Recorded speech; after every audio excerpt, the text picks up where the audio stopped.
Je m'appelle Mauro, je viens du Chili, de Santiago du Chili. Et je suis en France, à Bordeaux toujours, depuis 2003. Et puis voilà, au début j'étais dans la musique. Je suis revenu dans la musique avec ces projets, justement pour jouer la veille des concerts. Mais je suis dessinateur en fait, je suis peintre. Et cette histoire du vin, ça a pris beaucoup d'ampleur. Et puis je suis très content de que ça puisse marcher dans une ville comme Bordeaux, qui est la capitale mondiale du vin. C'est quoi la veille des concerts? La veille des concerts, c'est un nouveau format de spectacle où on montre en fait l'intégralité d'une bande dessinée sur un grand écran. C'est un grand écran en modalité cinéma. Donc il y a toutes les vignettes qui sont découpées et ça défile. Les vignettes défilent avec certains codes du cinéma, donc des zooms, travelling, des dolly, tout ça.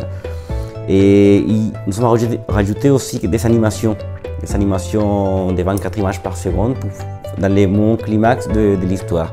La veille des concerts, ça dure 1h05. Donc c'est format cinéma au spectacle en public. Et tout est accompagné avec la musique en live.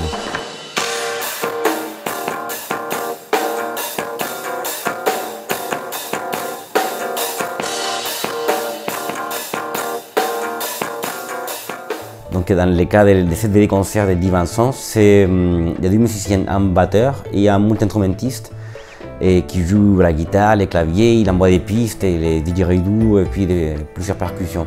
Et aussi il y a des claviers à côté pour envoyer certains sons différents.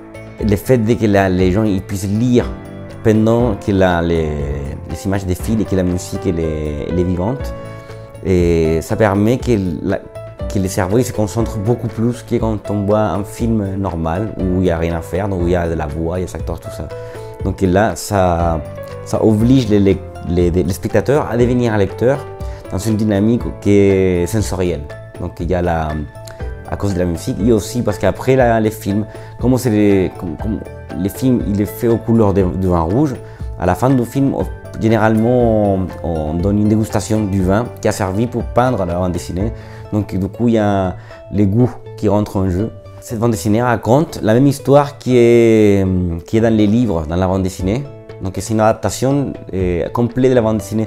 Et l'histoire de ces livres, c'est l'histoire du vin chilien.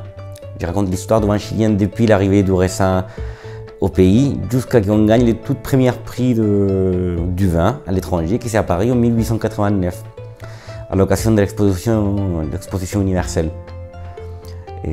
C'est ça qui raconte l'histoire et puis voilà, l'intime aussi relation qu'il garde avec les vignobles bordelais et avec la France.